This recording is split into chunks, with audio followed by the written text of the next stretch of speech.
ছোট্ট সোনামণিরা, আজ যে গল্পটা বলবো সেই গল্পের নাম ঘুড়িটা আমার।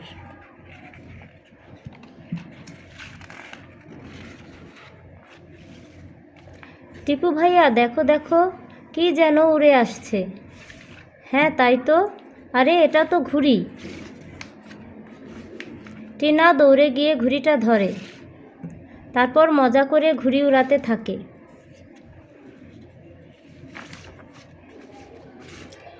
একটু পরেই ও পাড়ার অভি দৌড়ে আসে, বলে এই ঘুড়িটা আমার, আমাদের মাঠে উড়াচ্ছিলাম।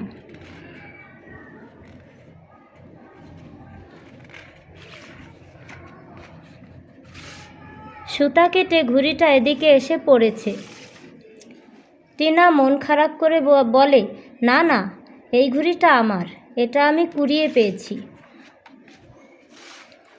অভি কেঁদে ফেলে। টিপু অভিকে সান্ত্বনা দেয়।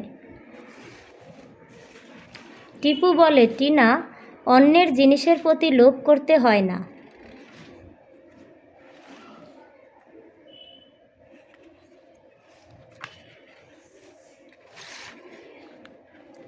অভির ঘুড়িটা দিয়ে দাও। আমরা কাল স্কুল থেকে বাড়ি ফেরার সময় রঙিন কাগজ, নাটাই আর সুতা কিনে আনব।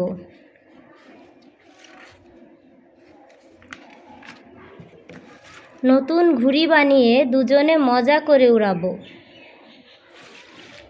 সত্যি? হ্যাঁ সত্যি। টিনা খুশি হয়ে অভির ঘুড়ি ফিরিয়ে দেয়। খুশি হয় অভিও।